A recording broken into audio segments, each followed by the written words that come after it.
Doctor साहब, क्या हुकूमत वाकई संजीदा है तहकीकात में और वाकई नाम सामने लाना चाहती है? देखिए, किस किस चीज़ का रोना रोएंगे पाकिस्तान में आप? ये तो हमारा एक रवाज है, फैशन है कि कुछ लोग रियासत को लूटते हैं और या ख़ुद लूटते हैं, जो पावर एलीट होता है, या ख़ुद लूटता है, या उनके जो होते हैं ना वो चमचे करछे जो उनके दाएं बाएं खड़े होते हैं वो लूटते हैं। तो यही काम हो रहा है। बाकी मैं ये बात समझने से कासिर हूँ कि इन्वेस्टिगेशन कमेटी किस काम के लिए वज़ीर आज़म ने बनाई है। इसलिए कि ये सारी चीज़ें तो गवर्नमेंट के रिकॉर्ड पे मौजूद हैं। अगर कैबिनेट ने फैसला किया है, चाहे वो डिस्कशन के बाद फैसला किया हो या सर्कुलेशन से फैसला किया, वो रिकॉर्ड पे है। किन लोगों, किन ग्रुप्स को इजाज़त दी गई, वो गवर्नमेंट के रिकॉर्ड पे मौजूद है। तो ये इन्वेस्टिगेशन किस लिए करवा रहे हैं? अगर प्राइम मिनिस्टर ऑर्डर करें कि वो फाइलें उनको पेश की जाएँ, वो फाइलें सामने आ जाएंगी। कौन सी बात है ये? मैं समझने से कासिर हूँ। दूसरी इसमें जो बात है कि अगर वो इन्वेस्टिगेशन हो रही है, देखिए यहाँ एक और पॉइंट, देखिए कहा हमें ये बताया गया है कि ये जो गंदम मुलाई गई है ये प्राइवेट सेक्टर के लोग थे। अच्छा, अगर ये प्राइवेट सेक्टर के लोग थे तो इनकी गंदम सरकारी गोदामों में कैसे आ सकती है? एग्जैक्टली। लेकिन ये कहना कि गोदामों में जगह नहीं है, ये तो प्राइवेट सेक्टर है। तो प्राइवेट सेक्टर की गंदम तो सरकारी गोदामों में रखी नहीं जाती। ये कॉन्ट्रडिक्शन है, ये क्या हमें समझ नहीं आती। दूसरा ये है कि किया लूटा किसी और ने, सजा किसको दे रहे हैं? किसान को। कि अगर आप ये समझते हैं कि प्राइवेट सेक्टर ने मंगा ली है तो आप किसान से गंदम क्यों नहीं खरीदते? किस लिए नहीं खरीदते? और अगर स्टोर में पड़ी है, सरकारी स्टोर में, तो हमें बताए वो गंदम की कौन उसका मालिक है। क्या उस सरकारी स्टोर को प्राइवेट सेक्टर इस्तेमाल कर रहा है? ये भी हो सकता है कि वो सही कह रहे हैं, अंदर पड़ी है, हो प्राइवेट सेक्टर की, सरकारी गोदामों में रखवा दी। क्योंकि रियासत को तो लूटना पाकिस्तान के अंदर सबसे बड़ा मशगला है ना, अब जो पावर में होता है। अच्छा, मुझे एक और चीज़ बताएं कि गंदम आप खरीद नहीं रहे, क्यों नहीं खरीद रहे? बताएं ना, इसकी वजह देंगे। स्टोर में किसकी गंदम पड़ी है और आप क्यों खरीद नहीं रहे? सजाएं। हमारे पास पैसे भी नहीं है। नहीं, पैसे नहीं है तो आप हुकूमत बंद कर दें ना। जाके घर बैठे हैं ये कि तनख्वाहें ले रहे हैं, दफ्तर चला रहे हैं, पैसे नहीं है। अच्छा, तो आप किसान को क्यों सजा दे रहे हैं? फिर मुझे एक और चीज़ बता दे, पंजाब गवर्नमेंट बता दे या फेडरल हुकूमत बता दे। मेरे पास जो इतलाएं हैं, बारदाना बिक रहा है, जो थैले हैं ये बिक रहे हैं और पंजाब हुकूमत को बताया गया है कि बिक रहे हैं, लेकिन किसानों को 500 से 700 रुपए। यहाँ सिंध का बारदाना देखा जा रहा है, यहाँ से वहाँ जा रहा है। सिंध का बारदाना यहाँ आया हुआ है। अच्छा, बारदाना 500 से 700 में कितने चाहिए आपको? आप कीमत दें 500 रुपए, आपको ये थैले मिल जाएंगे। कोई ऐसा मसला नहीं। जो मुतल्लका अथॉरिटीज़ हैं वो एक्सेसिबल नहीं है, जो बारदाना रिलीज करती हैं वो एक्सेसिबल नहीं है। हाँ, कीमतन खरीदना चाहें, जितने कहें आपको मिल जाएगा। तो सवाल ये है कि ये इसकी जिम्मेदारी किस पे आती है?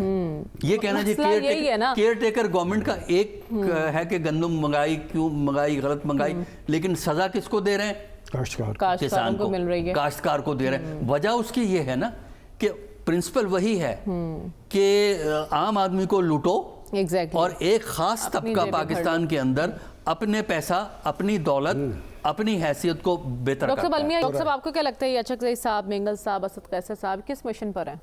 मिशन तो बड़ा वाज़ेह है कि अपोजिशन जो है वो अपने लिए सपोर्ट मोबिलाइज करती है, अपना पॉइंट ऑफ व्यू पेश करती है। क्योंकि अपोजिशन को जो मीडिया पे इतना टाइम नहीं मिलता जितना कि गवर्नमेंट साइड को मिलता है। ये जनरल पैटर्न यही होता है हमेशा।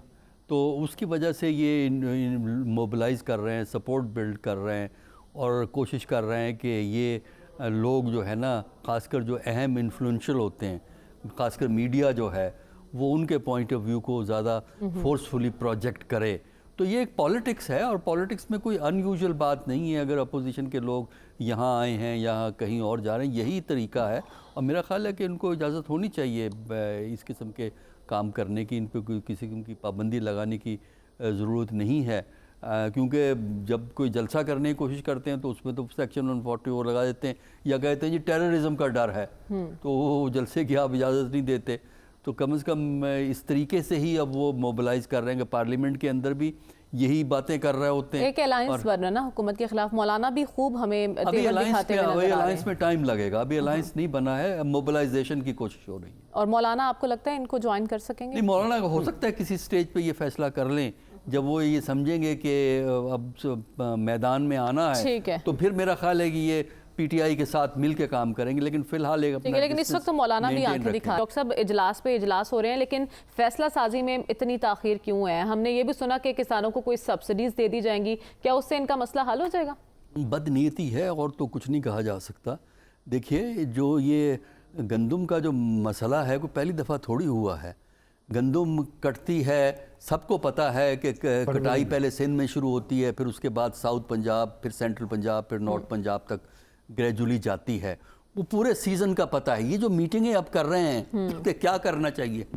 ये मीटिंगें जनवरी और फरवरी में होनी चाहिए थी, क्योंकि middle March, end of March पे सिंध में कटाई शुरू हो जाती है, अप्रैल में होती है। लेकिन हुकूमत ही फरवरी के एंड में बनी ना। लेकिन देखिए, उस फरवरी में कर लेते हैं। देखिए ना, गवर्नमेंट ब्यूरोक्रेसी तो हर जगह, ब्यूरोक्रेसी में तो कंटिन्यूटी होती है। गवर्नमेंट चाहे कभी बने, जब गवर्नमेंट बनी है उसके बाद भी ये फैसले नहीं किए। फैसले गवर्नमेंट को तो होश ही उस वक्त आया जब ये शोर मचा और लॉ एंड ऑर्डर का मसला बना। और लॉ एंड ऑर्डर में अब हमारी जो है ना, ये जो पुलिस वाले बड़े तजर्बा मिल गया उन्हें 2023 और 2022 के अंदर डंडा सोटा चला के। अब कोई भी एहतजाज करे, पहले सेक्शन 144 लगता है, उसके बाद डंडा सोटा होता है। पिछले साल इस महीने में वहां से जबरदस्ती उठा रहे थे उनसे, पिछले साल तो जबरदस्ती उठा रहे थे उनकी। तो यही तो है ना। तो बात यह है कि क्या चीज़ किसके मुफाद में है।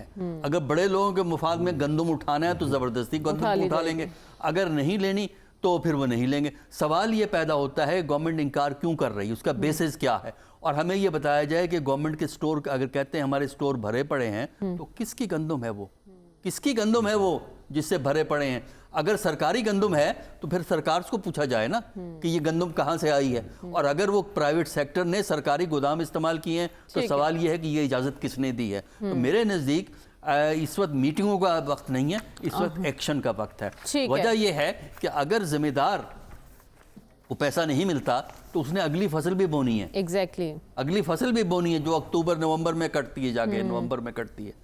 तो लिहाजा आप इस मुल्क को तबाह कर रहे हैं, एग्रीकल्चर को तबाह करके, क्योंकि एग्रीकल्चर ही तो मेन स्ट्रेंथ है इसकी। और एग्रीकल्चर जो में लोग, जिस प्रोफेशन में जो लोग हैं, वो पाकिस्तान को सॉल्वेज करते हैं, और आप बचाते किसानों हैं। को क्या पैगाम दे रहे हैं कि अगले साल आप ये फसल ना बोएं?